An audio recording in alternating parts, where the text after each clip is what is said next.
Okay, so we all recognize that image, don't we? That picture, the brooding, melancholic artist, maybe alone in a studio somewhere. Right, creating masterpieces out of sheer despair. That's the story. Exactly. It's just so deeply etched into our sort of collective consciousness. Yeah, you think of Van Gogh, right, the bandaged ear. Instantly. Yeah. Or Sylvia Plath, maybe? Oh, Her poetry feels like it's pulled right from that pain. absolutely. And this whole idea, this tortured artist thing, it's everywhere. It really is. It goes way back, doesn't it? Like ancient concepts of divine madness. All the way back. And then it gets amplified by modern biopics, media, even like social media trends sometimes. It's this really powerful, almost, I don't know, seductive narrative, isn't it? It is. The idea that real genius needs suffering, that pain is the fuel. So our mission today in this deep dive is to really unpack that, to look hard at this widely accepted idea. Which might actually be pretty harmful. Exactly. Is suffering really necessary for great art?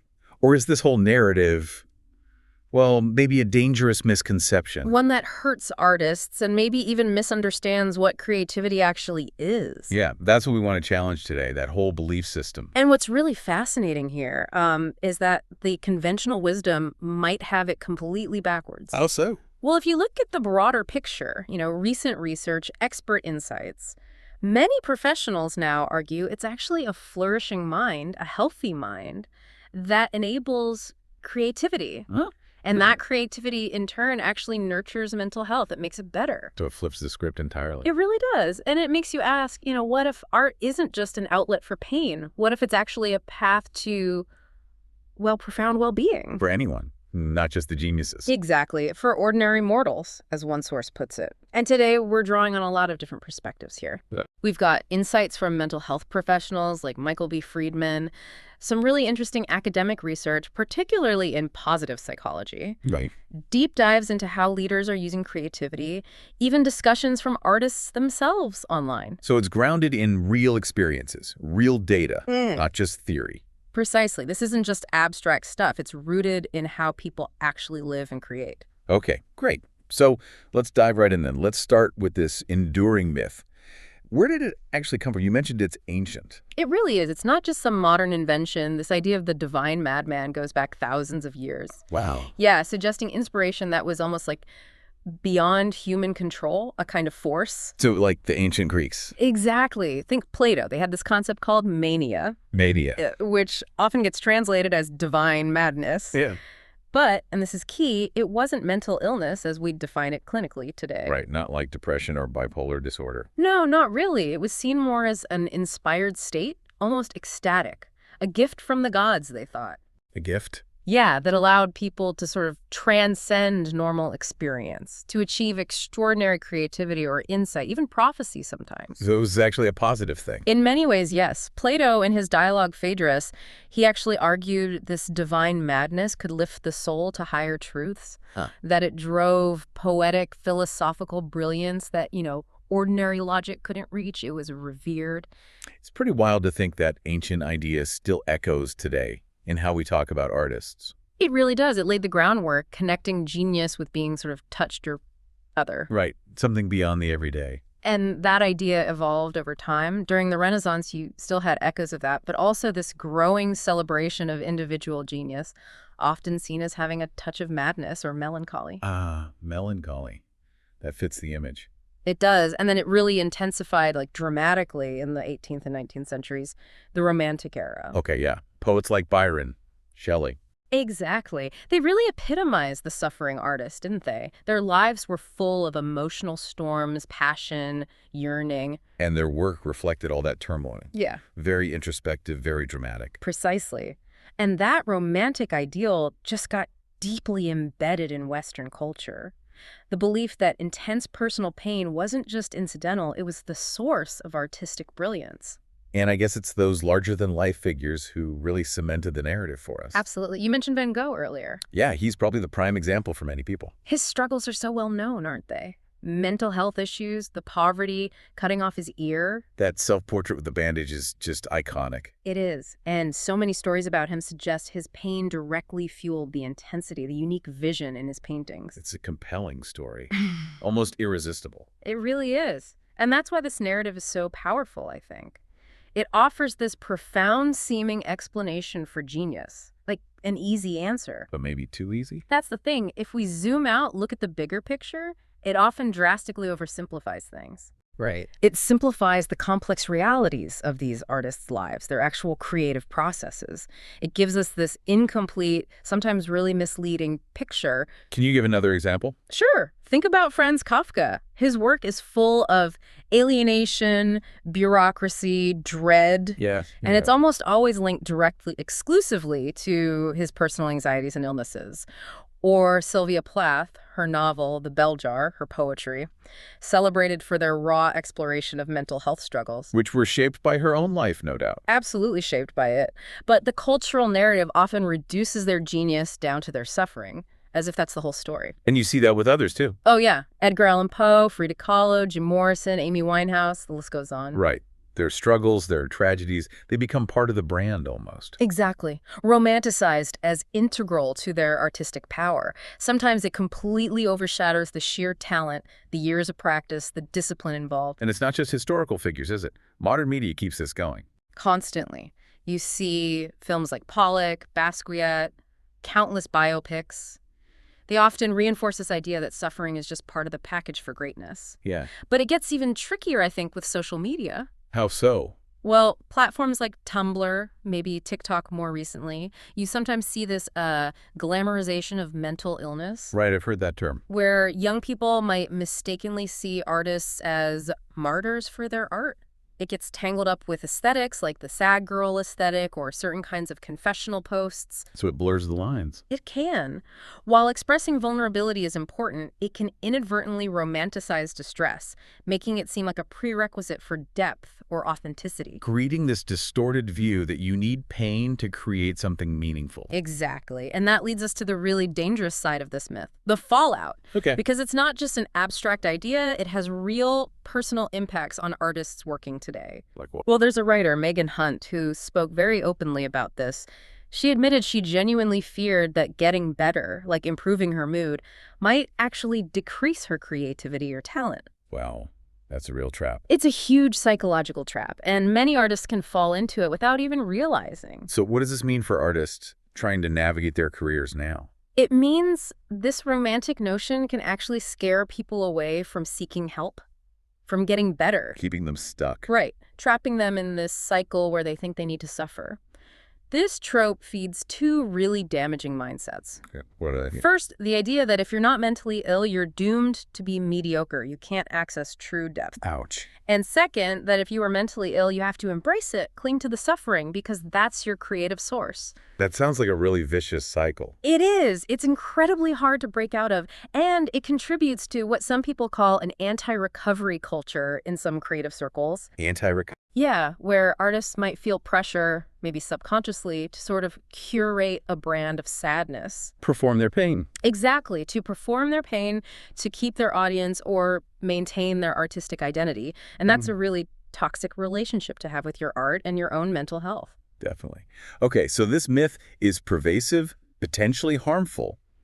Let's pivot now. What does the science actually say? This is where it gets really interesting, because the scientific reality challenges this whole narrative head-on. Okay. New data coming from sources like Better Up, that coaching platform, and also insights from artists talking on places like Reddit, consistently show the opposite. The opposite. Yeah. Poor mental health actually impedes creativity. It gets in the way. So it's an obstacle, not a superpower. Precisely. Things like chronic stress, anxiety, feeling overwhelmed, burnout, they actively stall creativity. They can even choke it, as one source put it. They don't enhance it. They diminish it. Yeah, actually makes a lot of practical sense when you stop and think about it. Doesn't it? I mean, if you're really struggling with severe symptoms, like you can't concentrate, you have zero energy, chronic fatigue. Or the thing you mentioned, anhedonia, the inability to feel pleasure. Exactly. Or intense anxiety, maybe even psychosis. How can you possibly tap into your creative potential? Yeah, it seems impossible. Someone online said, if you're depressed and can barely get out of bed, how can you expect to paint? Right. And creativity isn't just raw emotion bubbling up. It's also about confidence. Confidence. Yeah, confidence in your imagination, your ideas, and the willingness to take the risk of making something new. Okay. It involves what the philosopher Daniel Dennett called jutzing. Juicing, that's a new one. Yeah, it means jumping out of the system. Yeah. A heretofore unimagined violation of the rules of the system from which it springs. So like breaking the rules creatively. Exactly. But here's the kicker. To break the rules effectively, you first have to know the rules. You need to understand the system inside out. Like learning scales before you improvise jazz. Perfect example. You need the basic chords before you create a new melody. Without that skill, that foundation, Yeah. as one source bluntly said, all the mental instability will not help you or get you anywhere. Skill is crucial. So this raises a big question then. If creativity needs innovation, confidence, pushing boundaries, Right? how can a mind bogged down by illness or stress consistently do that? The data really suggests it's incredibly difficult, if not impossible, for most people on a sustained basis. So what does foster creativity then? Positive mental states, that seems to be the key. All right. Which brings us to the concept of flow. Ah, flow state. I've heard of that. Mihaly Csikszentmihalyi. That's the one. And the Santa Fe Institute's report on how creativity works in the brain really highlights this too. So what is flow exactly? It's that state where you're completely absorbed in what you're doing, you lose track of time. Totally focused. Yeah. And Yeah. you suspend the conscious evaluation of your output and simply play. You're just in it. And that's when creativity really happens. That's when it's strengthened, amplified. It flourishes in that state, not when you're battling inner turmoil. It sounds like a positive feedback loop. You feel good, you're more creative, and then being creative makes you feel even better. Exactly. It builds on itself. It makes intuitive sense, right? Totally. And this is backed up by the broaden and build theory Okay, what's that? from psychologists Barbara Fredrickson and Marla Joyner. They found that positive emotions actually make us more cognitively flexible. More flexible. Yeah, they allow for a broadening of perspectives, encourage divergent thinking outside the box, both absolutely crucial for new ideas, for adapting. That's an upward spiral. Good feelings lead to creativity. And creativity leads to more good feelings. It builds resilience, well-being. This changes how we should look at those tortured artists, doesn't it? It absolutely does. It lets us recontextualize their stories in a powerful way. Like Van Gogh again? Let's go back to him. There's a critical insight. You see it in places like Reddit discussions, articles about art and recovery. Yeah. He painted many of his most famous, most vibrant works like Starry Night while he was in an asylum seeking treatment. Was trying to get better, not when he was at his absolute lowest. Exactly, when he was actively working towards stability. So his art, in that light, seems to stem from an effort at recovery and help, a coping mechanism, a way through the pain, not just from it. That's such a powerful reframing. Art as part of the healing journey. Right, and even someone like David Lynch. Whose films can be pretty dark and unsettling. Right. But he strongly disagrees that being a tortured soul or having negative feelings can provide more quality to work. Really? David Lynch. Yeah. He actually thinks Van Gogh was probably happiest when he was painting and could have done even more without his problems. No. Lynch sees negative emotions as tools for storytelling, sure. But he calls them a chain and shackle to the artist if they become personal, if they consume you. So it all comes back to skill and hard work. It really emphasizes that melange, constant practice, honing the craft, discipline, hard work, that's what produces results, not the anguish itself. Like Picasso. It's a perfect example. Before he ever did Cubism, he was a master of realistic painting, classically trained. Right. I've seen those early works. They're incredible. So his revolutionary style wasn't just raw emotion exploding. It was a conscious choice built on a massive foundation of skill and experimentation. Okay, so the science points away from suffering and towards well-being and skill. Exactly. Which leads us nicely into exploring creativity as a pathway to well-being for everyone. Not just professionals. Not just geniuses. This is where Michael B. Friedman's work is so compelling. The mental health professional you mentioned earlier? Right. He takes issue with the idea that madness fuels creativity. He finds it more interesting to explore the converse view that creativity contributes to mental health and psychological well-being. The other way around. Exactly. And crucially, he says this applies to ordinary mortals, not just the famous artists. It's for all of us. And he has personal stories about this. He does, and they're incredibly relatable. He talks about hearing the Jerry Mulligan Quartet when he was 15. Yeah. And how it just changed my life. Opened up something deep inside him that influenced every note I have played and became a huge part of his identity. Wow. just from listening to music. He even says he remembers that feeling more clearly than his first sexual experience, which he calls an anticlimax. Okay, that definitely makes the point about profound impact. It does. And he's also really humble about his own skills. He calls himself a mediocre jazz pianist. Okay. But then adds he's a hell of a jazz piano player for a social worker. I see. So it's about the personal value, not comparing yourself to the greats. Precisely. It makes it accessible. It's about the intrinsic reward, the personal journey. So how does Friedman break down this connection between creativity and well-being? He identifies 4 key dimensions, 4 ways engaging with art boosts our well-being. Okay, what's the first one? First is cultivating skill, engagement, and accomplishment. Skill again. Yeah. We hear about the 10,000 hours rule for mastery. Right, Malcolm Gladwell. But Friedman emphasizes that even without reaching that excellence, there is huge satisfaction in just developing any human skill. Just getting better at something. Exactly. He talks about his own hours spent practicing boogie-woogie bass lines, figuring out jazz chords, manipulating digital photos. The process itself. Right. He contrasts taking a simple photo of the moon with creating a radically transformed digital image. The second one was very time-consuming, he says, but great fun. The fun was in the doing. Yes. The satisfaction comes from the dedication, achieving a personal best. It connects directly to Martin Seligman's work on well-being. PERMA. Right. Specifically, engagement, losing yourself in an activity and accomplishment, the satisfaction of mastery. But Friedman stresses the personal mastery, not necessarily winning or getting external praise. The focus on personal best is really key, I think. What's the second dimension? The second is emotion, self-revelation, and identity. Okay, digging deeper now. Yeah. Art gives us this unique way to experience and manage what T.S. Eliot called those undisciplined squads of emotions. I like that phrase. Me too. Yeah. Those feelings that are often wordless, buried deep, felt in the body. Things words can't easily capture. Right. Friedman brings in Freud's idea of the unconscious here. That part of our mind outside awareness, like dreams full of imagery, desires, not bound by logic. Beyond words. Exactly.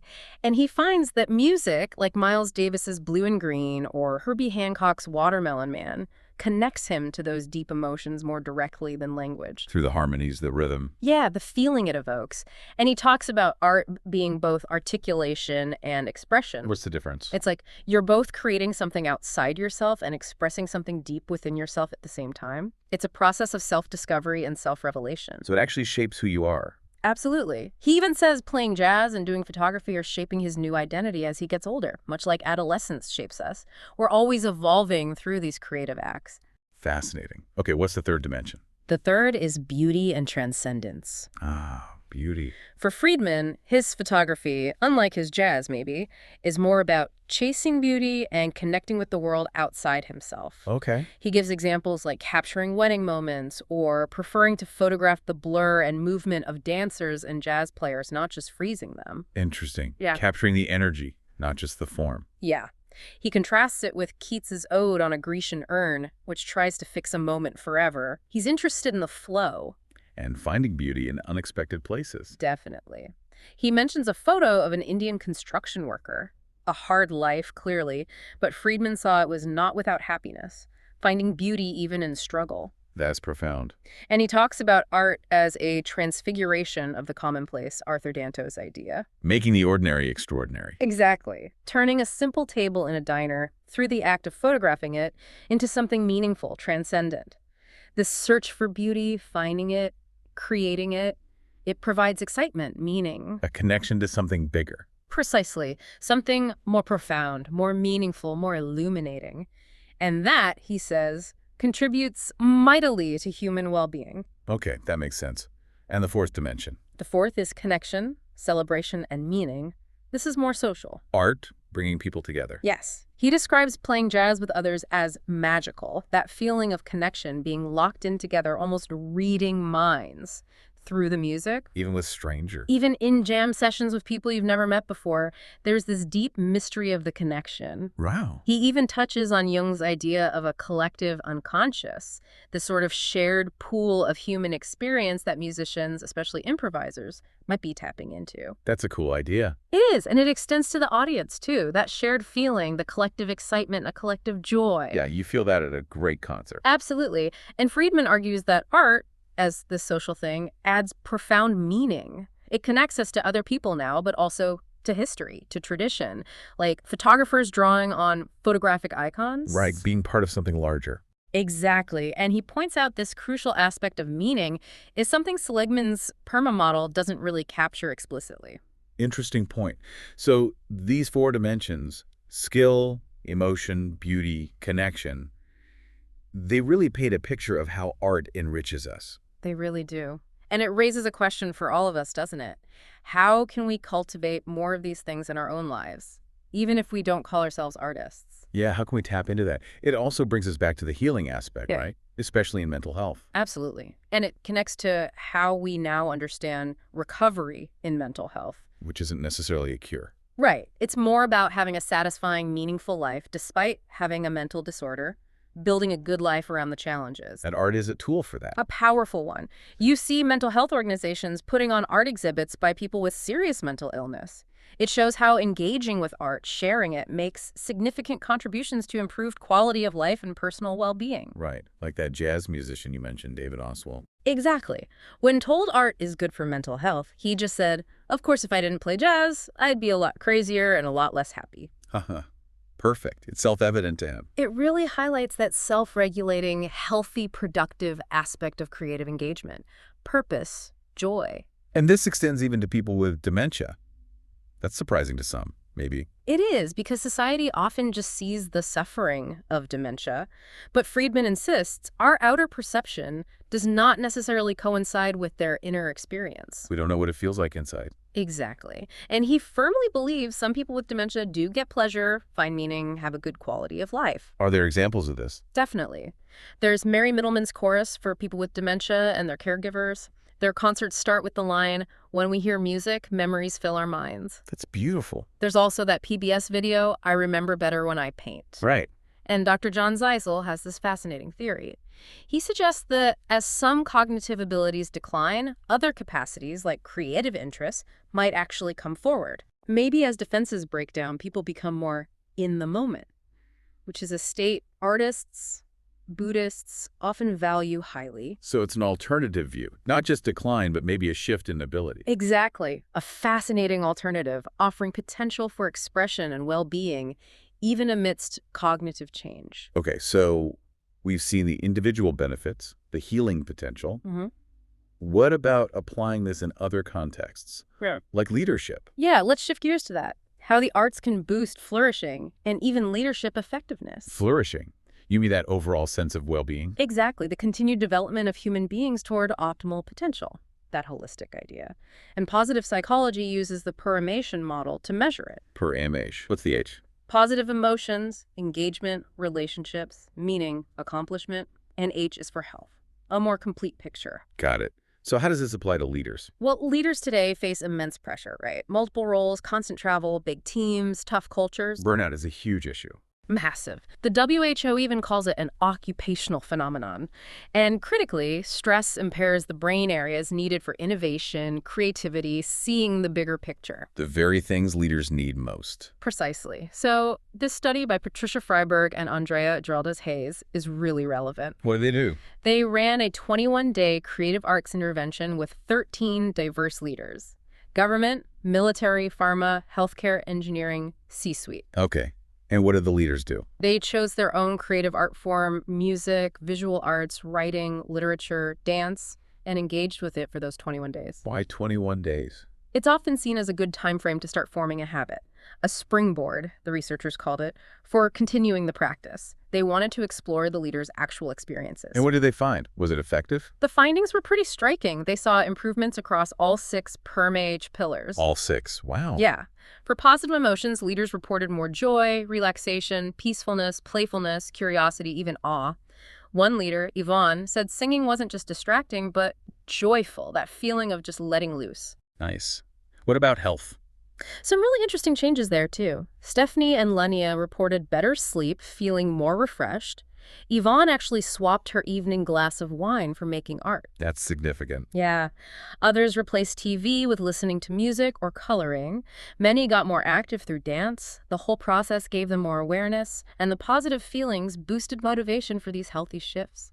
It sounds like it had ripple effects. What about relationships? That pillar unexpectedly took center stage, according to the study. Really? Yeah. The shared experiences, even just talking about their art, improved interactions with family and coworkers. Leaders said they felt more open, friendly, extroverted, approachable. Oh. Donna noted she became a bit more extroverted than I usually am. I am more playful. It seemed to foster warmth and connection. It's amazing how a personal practice can impact social dynamics like that. What about the other pillars? Engagement, meaning, accomplishment. Those were boosted too. Leaders found real satisfaction in exploring new things, new music, architecture. They felt pride in what they made, even simple things, and found profound meaning. Like Jennifer listening to Coltrane. Exactly. Reflecting on her favorite things while listening to my favorite things, finding personal resonance. And it also helped with resilience and coping. How so? They reported better coping, increased stamina, more optimism, especially during tough times, heavy workloads, family stress, lots of travel. So it helped them manage the pressure? Yeah, it helped them navigate through a little bit of a rough time, allowed them to take a mental break, see the bigger picture, and feel ready to tackle what is next. That's huge for leadership. Did it impact their actual leadership outcomes directly? It seems so. Some reported gaining new insights on strategic problems, like Sarah listening to Pearl Jam and suddenly getting clarity on a major issue. Music unlocking strategic thinking. Cool. Right. They also noted better teamwork, improved productivity. One leader started playing background music for their team and noticed people seemed a whole lot more productive. Interesting. Another leader, Linnea, said she was working less but felt more effective and more concentrated because of the art intervention. Wow. Working less but being more effective. That's the dream. Isn't it? And it fostered more authentic leadership. Leaders felt more confident, more themselves. Their teams noticed and appreciated it and became more innovative, too. So being more creative made them better leaders. It seems that way. Renee's quote sums it up powerfully. She said the arts connected in a team-building sort of way, synergized everybody. So much more connectedness, a really good lens to bring about positive change, camaraderie, teamwork, and ultimately impact, because we are producing better and more purposeful deliverables. That's a strong endorsement. Art as a catalyst for collective flourishing in a team. It really illustrates how nurturing well-being isn't just about stress reduction. It's about creating an environment where creativity thrives. Leading to that virtuous cycle again. Exactly. Fredrickson's broaden and build, those upward spirals. Positive emotions fuel creativity. Creativity boosts positive emotions, fostering flourishing.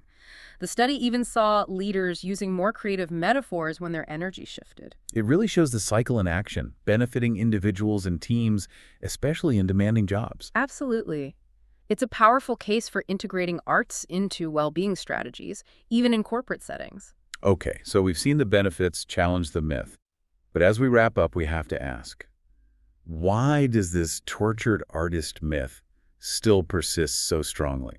That's a really important question. I think part of it is, frankly, the narrative is just more dramatic. It's a bitter story. It's striking, memorable, easier to romanticize than the often quite mundane reality of consistent hard work, discipline, practice, practice, practice. Right. The grind isn't as glamorous as the breakdown. Sadly, no. And this has real consequences, especially in certain industries. Like the performing arts. You mentioned that earlier. Yes.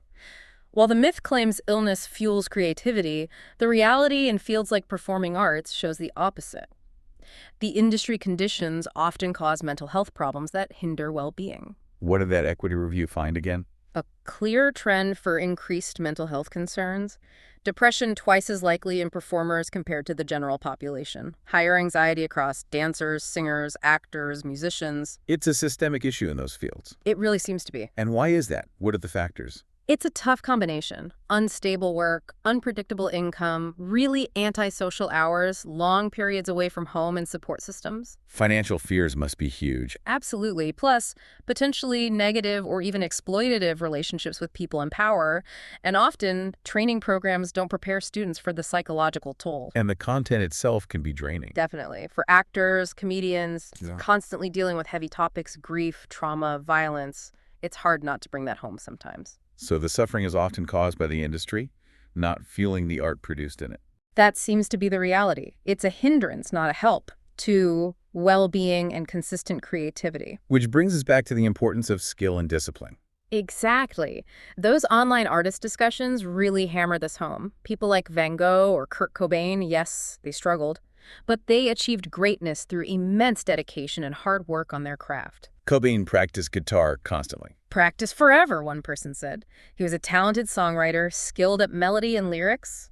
Without that skill, the pain wouldn't translate into powerful art. So sacrifice means practice time, not self-destruction. That's the crucial distinction.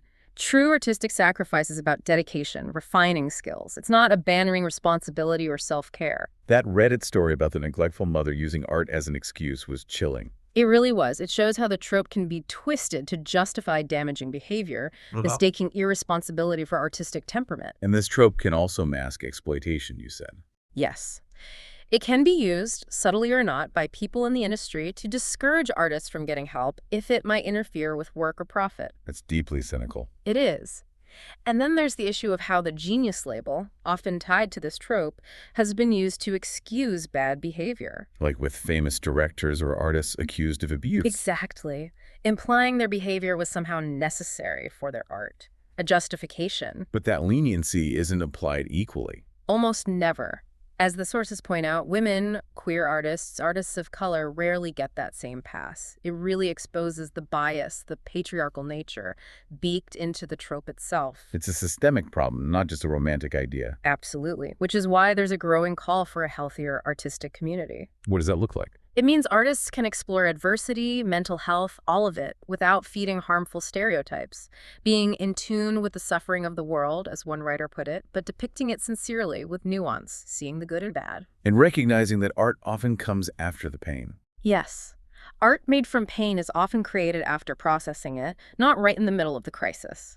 Making art can be an act of choosing recovery, choosing growth. Like that Reddit user who made better art after getting sober and into treatment. Exactly. They could finally focus their creativity and finish things. Clarity and stability enabled, rather than stifled, their art. So it really boils down to making art sustainably, healthfully, authentically. That's the goal, recognizing you don't have to sacrifice your well-being for your craft. That's such a powerful, liberating shift. And setting boundaries is key too. Crucial. Learning to say no to avoid burnout. People like Alo Asimov are creating supportive, mental health-focused communities for artists, which is fantastic. It's about thriving, not just surviving. A much healthier vision for creativity. Definitely. And it leaves us, maybe you listener too, with a question. How can we as a society shift how we value art? Moving away from romanticizing struggle. Yeah. Appreciating the resilience, the discipline, the well-being of the artist. And how can we make sure our creative industries actually support people to flourish? Big questions. So we've covered a lot today.